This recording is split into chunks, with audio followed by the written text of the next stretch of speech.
तो आप सभी आ गए। मुझे तो यकीन नहीं हो रहा है कि आप मेरे सामने आ चुके हैं। अरे तुम ठीक बैठो, मैं ऐसा बिल्कुल भी नहीं कहूँ। चिंता की कोई बात नहीं है। हाँ, लेकिन अब पढ़ाई तो जरूरी है, क्योंकि घर वालों ने आपको डांटा है कि इतने दिन घर बैठे हो, कुछ पढ़ाई नहीं करते, सिर्फ वीडियो देखते रहते हो।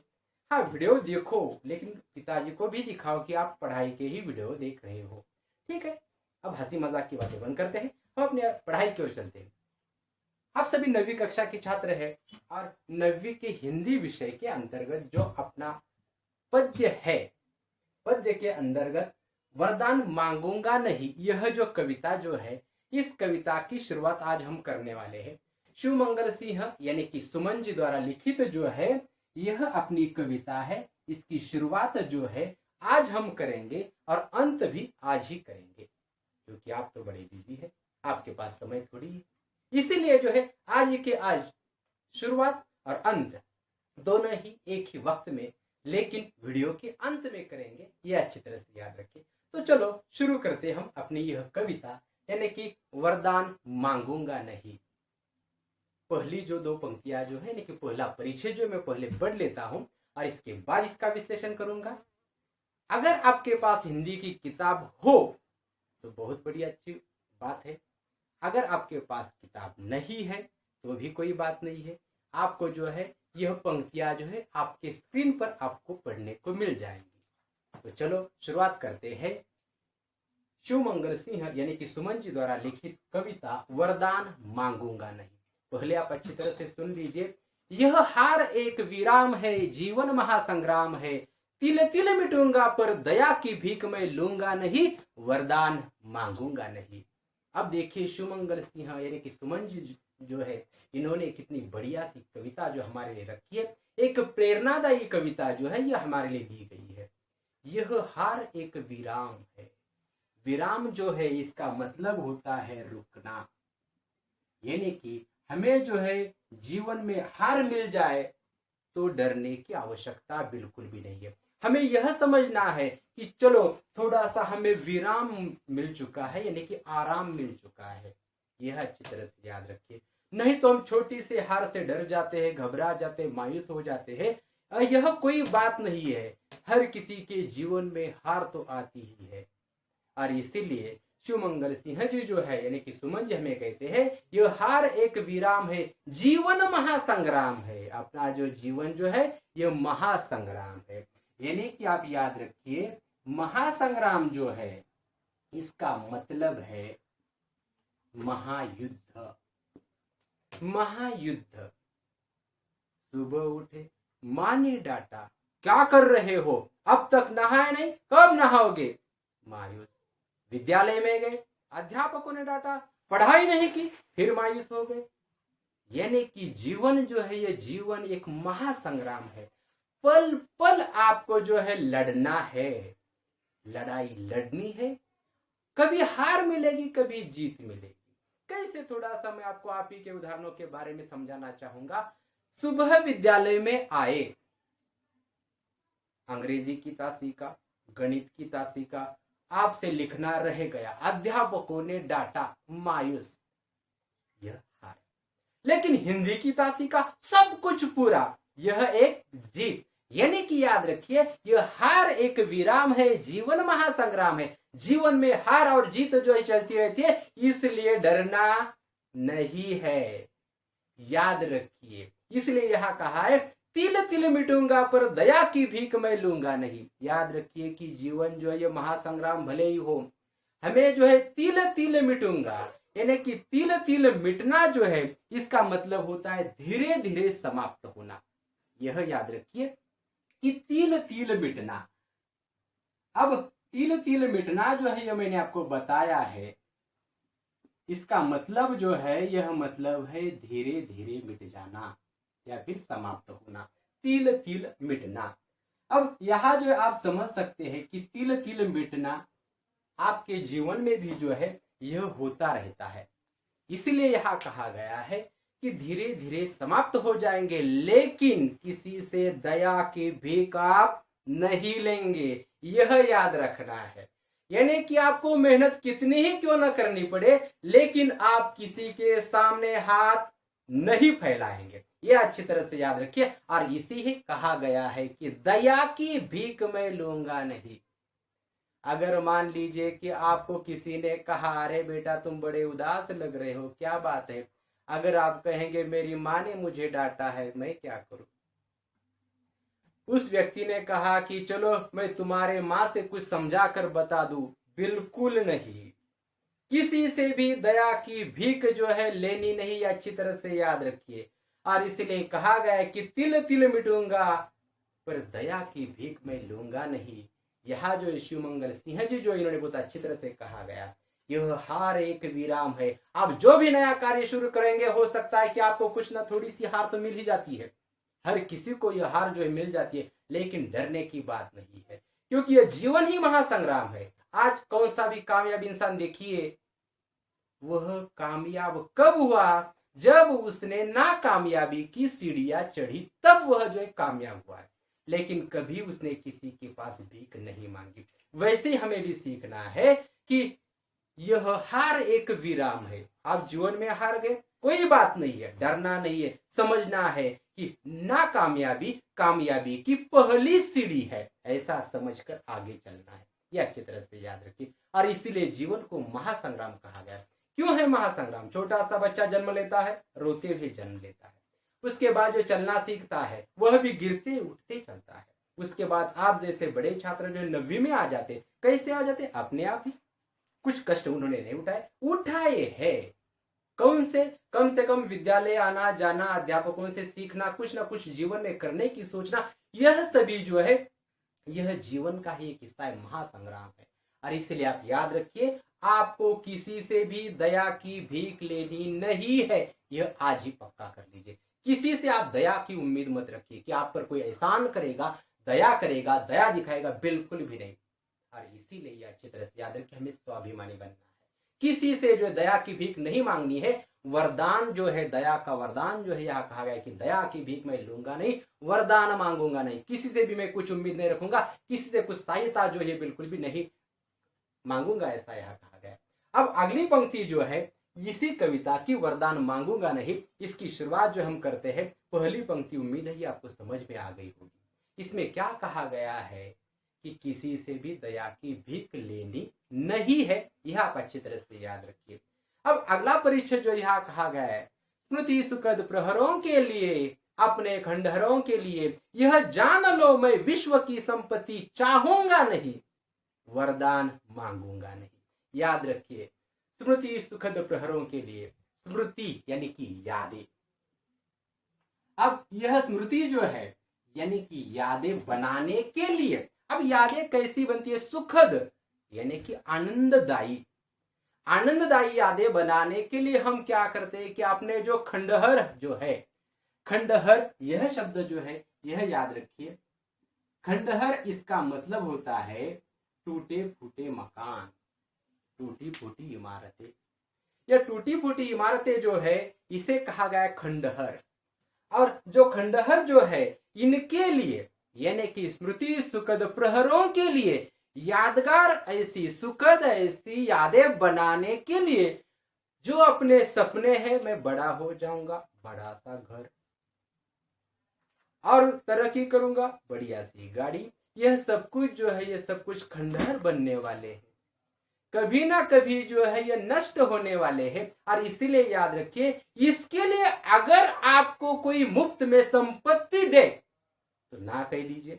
क्यों ना कहनी है? इसके पीछे की वजह यही है कि अगर आप इस संपत्ति को स्वीकार करेंगे तो यह जो है यह आपको आराम से और हराम से मिली हुई संपत्ति है, यह अच्छी तरह से याद रखिए। और इसीलिए यहां कहा गया है, स्मृति सुखद प्रहरों के लिए, अपने खंडहरों के लिए, यह जान लो मैं विश्व की संपत्ति चाहूंगा नहीं।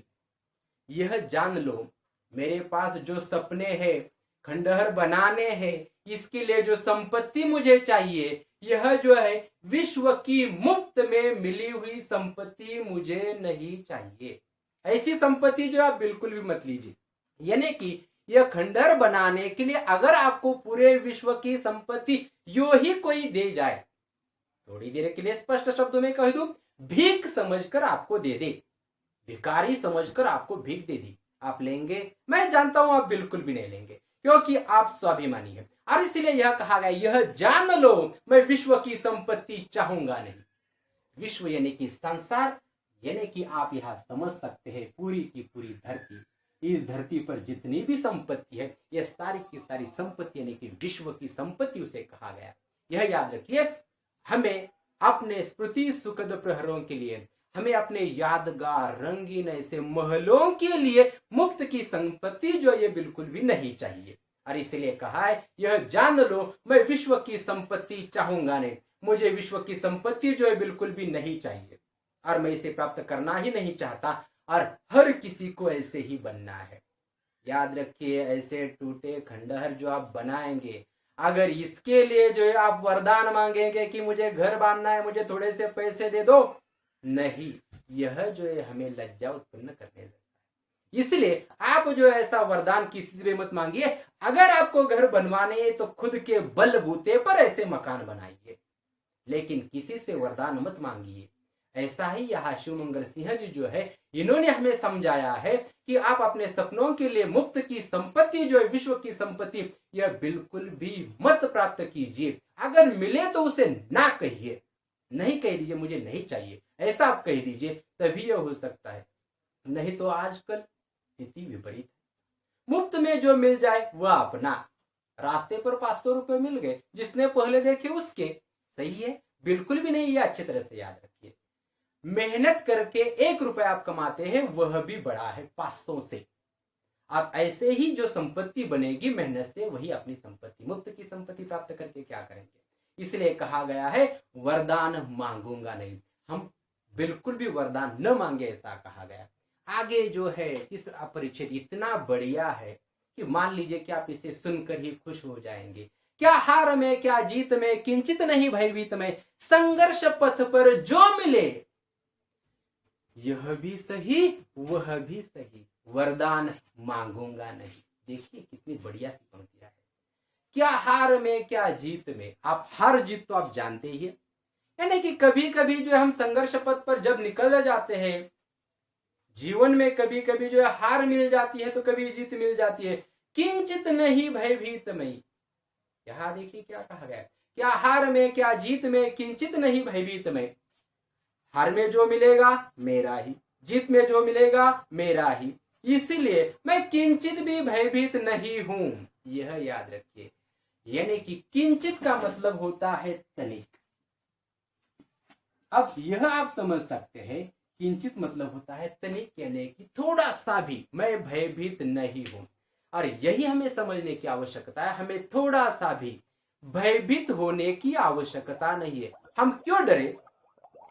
अगर हम संघर्ष पथ पर निकले, संघर्ष किया, हार मिली मेरी है, जीत हुई मेरी है, मैं क्यों घबराऊं? यह हमें याद रखना है। और इसलिए कहा है, क्या हार में क्या जीत में, किंचित नहीं भयभीत। संघर्ष पथ पर जो भी मिले, यह भी सही और वह भी सही। यानी कि जो संघर्ष जो मैं कर रहा हूं, आप सभी 9वीं के छात्र हैं, 9वीं के छात्रों को कभी कभी अंक कम मिलने पर गंगा जमुना बहना शुरू हो जाती है, यानी कि आंखों से बहने वाले आंसू। गंगा जमुना मतलब नदी के नाम मैंने अवश्य लिए, लेकिन यह नदी नहीं, आपकी आंखों से बहने वाले आंसू। अब यहाँ जो है, आप जरा सोचिए, आपको कम अंक मिले, इसके लिए जिम्मेदार हम खुद ही है। यानी कि अगर मुझे कम अंक मिले तो इसके लिए जिम्मेदार मैं हूं, आपको कम अंक मिले तो आप जिम्मेदार आप ही है। अब मुझे एक बात बताइए, आपकी हार आपकी हार है, मेरी हार मेरी हार है। जिसे अच्छे अंक मिले उसकी जीत उसी की है, दूसरों को कुछ कहने का अधिकार बिल्कुल भी नहीं है। और इसलिए यह याद रखिए, क्या कहा गया, क्या हार में क्या जीत में, किंचित नहीं भयभीत में। और इसलिए याद रखना है कि हमें किंचित भी भयभीत नहीं होना है। भयभीत इसका मतलब होता है डरना, डरने की आवश्यकता बिल्कुल भी नहीं है। आप क्यों डरेंगे, क्या डरने की क्या आवश्यकता है? चलो थोड़े से पीछे आ गए, थोड़े से अंक कम मिले, तो अंक किसे कम मिले, खुद को या रिश्तेदारों को या परिवार वालों को? खुद को ना, तो फिर डरने की क्या बात है? इसीलिए आपको डरना बिल्कुल भी नहीं है। और इसलिए यहाँ कहा गया है, संघर्ष पथ पर जो मिले यह भी सही और वह भी सही। जो संघर्ष पथ जो है, इस पर जो मिलेगा वह जो है, यह भी सही और वह भी सही। यानी कि आपको जो मिल जाए वो सब कुछ सही है, क्योंकि इसके लिए जिम्मेदार हम खुद है। लेकिन याद रखिए, यहाँ कहा गया है वरदान मांगूंगा नहीं, लेकिन किसी से भी मैं वरदान बिल्कुल भी नहीं मांगूंगा कि आप मुझ पर रहम कीजिए, मुझसे गलती हो गई, मुझे माफ कीजिए। क्यों? माफी क्यों मांगे? जो मिला है उसके लिए जिम्मेदार हम खुद है, तो हम दूसरों से माफी क्यों मांगे? कोई हम पर एहसान करे ऐसा क्यों कहे? बिल्कुल भी नहीं। आपको किसी का एहसान लेना नहीं है, इसलिए कहा है वरदान मांगूंगा नहीं। वरदान मांगना नहीं है, दूसरों का एहसान जो है खुद पर लेना नहीं है। और खास तौर पर मैं आपसे ये बताना चाहूंगा, अगर आप मेरे छात्र हैं तो आप किसी से भी एहसान की भीख मत मांगिए। याद रखिए, स्वाभिमानी, हर छात्र स्वाभिमानी होना चाहिए। अच्छी तरह से याद रखिए, स्वाभिमान जो है अपने खून के अंदर होना चाहिए। ठीक है, हम आगे जो है आगे बढ़ते हैं, लेकिन आगे चलते चलते थोड़ा सा मैं और भी आपको बताना चाहूंगा, क्या हार में क्या जीत में किंचित नहीं भयभीत में, संघर्ष पथ पर जो मिले यह भी सही वह भी मिले, वह भी सही। अब संघर्ष जो है, जो संघर्ष अपना है उसमें हार मिले या जीत मिले अपनी है, इसलिए दोनों के दोनों सही है। आप किसी के सामने वरदान मत मांगिए। और यही हमें इस कविता के द्वारा समझाया गया है कि वरदान मांगूंगा नहीं, चाहे जो अच्छा होगा मेरा होगा, बुरा होगा मेरा होगा, इसलिए मैं किसी के पास वरदान मांगूंगा नहीं, ऐसा यहाँ कहा गया है। 3 परिच्छेद जो है मैंने आपको समझा दिए। अब आगे का परिच्छेद जो है अच्छी तरह से समझने की कोशिश कीजिए, यह भी बहुत बढ़िया है, क्योंकि शिवमंगल सिंह जी ने जो जितने परिच्छेद दिए, गिनकर 5 तो परिच्छेद दिए हैं, या पांचों के पांचों परिच्छेद ऐसे है, मान लो कि हमारा खून जो है खौल रहा है, इस तरह से है। क्या कहा है, हम आगे के परिच्छेद पढ़ते हैं। लघुता न अब मेरी छुओ, तुम ही महान बने रहो, अपने हृदय की वेदना में व्यर्थ त्यागूंगा नहीं, वरदान मांगूंगा नहीं। लघुता जो है, यह याद रखिए, लघुता का मतलब होता है छोटापन, यानी कि जो हम छोटे हैं। यहाँ क्या कहा गया, लघुता न अब मेरी छुओ, मैं छोटा हूं, मैंने मान लिया मैं छोटा हूं, इसे आपको जो है नीचा दिखाने का कोई अधिकार नहीं है। कोई भी नीचा न दिखाए, भले ही मैं छोटा इंसान क्यों न हूं, लेकिन इस पर किसी को भी उंगली दिखाने का हक नहीं है। आगे क्या कहा गया है, तुम ही महान बने रहो।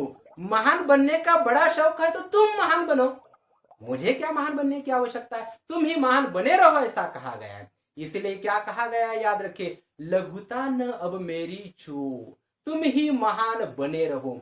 महान यानी कि जिसके पास बड़प्पन है, ऐसा व्यक्ति, इसे कहा गया है कि तुम ही महान बने रहो। मुझे महान बनने का, बड़ा बनने का कोई शौक नहीं है, जो कुछ मैं हूं वो बहुत अच्छा हूं, ऐसा समझकर हमें काम करना है, यह याद रखिए। आगे कहा गया, अपने हृदय की वेदना में व्यर्थ त्यागूंगा नहीं। अपने हृदय की वेदना जो है मैं व्यर्थ त्यागूंगा नहीं, ऐसा कहा गया। यानी कि मेरे दिल का दुख जो है, मेरे मन का दुख जो है, मैं ऐसे ही छोड़ने वाला नहीं हूं। मैं इसे मन में रखूंगा, लेकिन इस पर इलाज क्या करना है, इसे पार करके कैसे जाना है, यह मैं सोचूंगा। अपने हृदय की वेदना जो मैं ऐसे ही छोड़ने वाला नहीं हूं, इस पर क्या रास्ता निकालना है, इसका हल क्या है।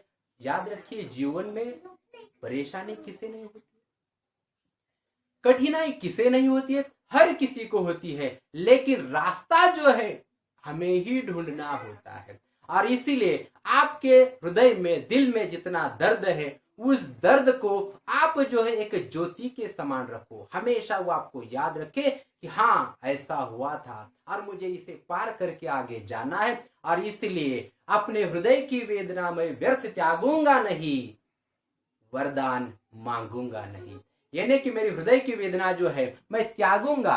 त्यागना यह जो, यह भी याद रखिए, त्यागना इसका मतलब होता है छोड़ देना। आपके हृदय की वेदना जो है आप ऐसे ही बेवजह, व्यर्थ मतलब बेवजह से क्यों आप छोड़ देंगे, बिल्कुल भी छोड़ना नहीं है, क्योंकि यही हमारी प्रेरणा बन जाएगी। जो हृदय की वेदना जो है, अपने दिल की, मन की वेदना जो है, यही हमें प्रेरणा देगी, यह याद रखिए। और इसे ही अपने जीवन में दिया बनाकर आगे चलते जाना है, प्रेरणा बनाकर आगे चलते जाना है। और इसे इसीलिए त्यागना नहीं है, यह सब कुछ हमें करना है, लेकिन क्या करना है, वरदान मांगना नहीं है। और इसलिए शिवमंगल सिंह जी कहते हैं कि वरदान मांगूंगा नहीं। शिवमंगल सिंह जी कहते हैं कि मैं वरदान जो है बिल्कुल भी मांगूंगा नहीं, ऐसा कहा गया है। यानी कि आप देख लीजिए, अब तक हमने लगभग 4 परिच्छेद जो है यह पूरे कर लिए। अब यह चौथा परिचय जो है इसे ही फिर एक बार मैं आपको समझाना चाहूंगा। लघुता नव मेरी छुओ, तुम ही महान बने रहो, अपने हृदय की वेदना को मैं व्यर्थ त्यागूंगा नहीं, वरदान मांगूंगा नहीं। आपको महान बनने का शौक है, आप अवश्य महान बनिए, लेकिन मैं छोटा हूं, आप मुझे व्यर्थ ही तुच्छ दिखाने की कोशिश मत कीजिए, नीचा दिखाने की कोशिश मत कीजिए। आपको महान बनना है, आप बन लीजिए। यानी कि अगर मान लीजिए आपको कोई चिढ़ाना चाहता है तो इसके लिए कहा गया है कि आपको महान बनना है तो आप महान बनो। आगे कहा है, अपने हृदय की वेदना में व्यर्थ त्यागूंगा नहीं, मैं व्यर्थ में, मेरे हृदय में जो कुछ दर्द है, दिल में जो दर्द है, मैं इसे बिल्कुल भी त्यागने वाला नहीं। कितना भी दर्द क्यों ना मुझे हो जाए, लेकिन मैं किसी से भी मेरा दुख दर्द कम करने के लिए किसी से भी वरदान नहीं मांगूंगा, ऐसा यह कहा गया। यह याद रखिए कि हमें जो है किसी से भी वरदान मांगना नहीं है, चाहे कुछ भी हो जाए। याद रखिए कि अगर आपके जीवन में कुछ ऐसी घटना हो गई कि आप बड़े दुखी हो गए, आपको क्या करे और क्या न करे समझ में नहीं आ रहा है, ऐसा भले ही हो, यह अपने दिल का दर्द है, लेकिन आपको इसे छोड़ना ही नहीं है। किस कारण दुख उत्पन्न हुआ है उसे ढूंढो और उस पर इलाज जो है खुद ही ढूंढो, ताकि आपको आगे जाने का रास्ता अपने दिल का दर्द जो है, वेदना जो यही देंगे। यह अच्छी तरह से याद रखिए। तो अगला और अंतिम परिच्छेद जो है शिवमंगल सिंह जी द्वारा लिखित वरदान मांगूंगा नहीं, इस कविता का जो है अब अंतिम परिच्छेद मैं आपको बताना चाहता हूँ। थोड़ा जल्दी जल्दी मैं ले रहा हूँ क्योंकि समय जो है ये समय कम नहीं है मेरे पास, लेकिन जो वीडियो जो ये बड़ा बन जाएगा और आपको जो है देखकर आप परेशान हो जाएंगे, कहेंगे इतना बड़ा वीडियो कैसे देखेंगे। इसीलिए मैं थोड़ा सा कम विश्लेषण देकर कविता को मैं पढ़ा रहा हूँ। अंतिम परिच्छेद जो है ये, चाहे हृदय को ताप दो, चाहे मुझे अभिशाप दो, कुछ भी करो कर्तव्य पथ से, किंतु भागूंगा नहीं, वरदान मांगूंगा नहीं। याद रखिए यहाँ क्या कहा गया है, चाहे हृदय को ताप दो, यानी कि यहाँ कहा गया है कि आप मेरे हृदय को, आपके पास जितनी तकलीफ देने के लिए है उतनी तकलीफ आप मुझे दे दीजिए। इसीलिए कहा गया है चाहे हृदय को ताप दो, चाहे मुझे अभिशाप दो। आप जो मेरे बारे में जितना मतलब बुरा कह सकते हैं, भला बुरा कह सकते हैं, उतना कह दीजिए, लेकिन यहाँ कहा गया है कि कुछ भी करो कर्तव्य पथ से, किंतु मैं भागूंगा नहीं। यहाँ शिवमंगल सिंह जी जो है यह कहते हैं, चाहे हृदय को ताप दो, मेरे दिल को आप जितना दर्द पहुंचा सकते हैं पहुंचा दीजिए। आपके पास जितना देने के लिए दर्द है उतना दर्द आप मुझे दे दीजिए। चाहे मुझे आप अभिशाप दो, मेरे बारे में आपको जहां जाकर जितना बुरा कहना है कह दीजिए। कुछ लोगों की आदत होती है, मान लीजिए कि मैं किसी का नाम लूं तो बुरा मत मान लीजिए। अगर मान लीजिए मैंने कहा कि गणेश यह बहुत बुरा लड़का, इसे कुछ आता नहीं है, हाँ गणेश बुरा मत मानना, यह मैंने सिर्फ एक उदाहरण के तौर पर दिया है। अगर मान लो उसे ऐसा कहा गया तो उसे यह सोचना है, बिल्कुल भी नहीं सोचना है। उसे क्या सोचना है, उसका कर्तव्य पथ जो उसे छोड़ना नहीं, चाहे कोई कितना ही बुरा क्यों न कहे, लेकिन उस व्यक्ति को यह दिखा देना है कि मैं क्या कर सकता हूं, यह जो आपको दिखा देना है। और इसलिए आगे कहा गया कुछ भी करो कर्तव्य पथ से, किंतु भागूंगा नहीं। अब यहां याद रखिए कर्तव्य, जो अपने कर्तव्य है, इन कर्तव्य पथ पर, यानी कि आपको जो कुछ करना है उस रास्ते पर आप जो निकल पड़े हैं, यह आपका कर्तव्य पथ है। यानी कि आज 9वीं में आप है, 9वीं यानी कि 10वीं की बुनियाद, नींव जिसे हम कहते हैं, यह जो है यह, इसलिए आप इस साल जितनी अधिक पढ़ाई करेंगे उतना ही आप 10वीं में जो है इससे ज्यादा 2 गुना पढ़ाई करेंगे, यह मुझे यकीन है। लेकिन आपको कुछ भी कहे, आपको कर्तव्य पथ जो है छोड़ना नहीं है। आप जिस कर्तव्य पथ पर निकले हैं इस पर आपको आगे आगे जाना ही है, कर्तव्य पथ से भागना नहीं है। कैसे, मैं उदाहरण आपको बता दूं। मान लीजिए कि आप में से किसी ने तय कर लिया कि मुझे डॉक्टर बनना है, डॉक्टर बनने के लिए आप गए, बीच में गए, कहा अरे यार यह डॉक्टर की पढ़ाई जो है ये तो बहुत कठिन है, क्या करूं, छोड़ दिए, भाग गए। ऐसा बिल्कुल भी नहीं करना है। आपने जो तय किया करना ही है, क्योंकि आपका कर्तव्य पथ है, इससे आपको भागना नहीं है, यह याद रखिए। चाहे आप सेमी के छात्र हो या नॉन सेमी के छात्र हो, आप जहां पढ़ते हैं अपनी क्षमता जो है इसे 100% इसका इस्तेमाल करके आप पढ़ाई कीजिए, तभी आप अपने कर्तव्य पथ पर आगे आगे चलते ही जाएंगे। पीछे आना नहीं है, पीछे आना नहीं, आगे ही जाना है। कर्तव्य पथ जो है इसे भागना नहीं है, यानी कि जो हमें अपने जीवन में कर्तव्य करना है उसे बिल्कुल भी छोड़ना नहीं है। जो लक्ष्य आपने तय किया है उसकी ओर जाना ही है, उसे प्राप्त करना ही है, यह है अपना कर्तव्य पथ। इसलिए आपको जो है कोई कितना ही नीचा क्यों दिखाए, आपको जो है दिल को दर्द कितना ही क्यों न दे, आपको भला बुरा क्यों न कहे, लेकिन फिर भी आपको अपना कर्तव्य पथ जो है छोड़ना नहीं है। और इसलिए यहाँ सुमंगल सिंह जी जो है यह कहते हैं, वरदान मांगूंगा नहीं, मैं किसी के पास भी वरदान बिल्कुल भी नहीं मांगूंगा।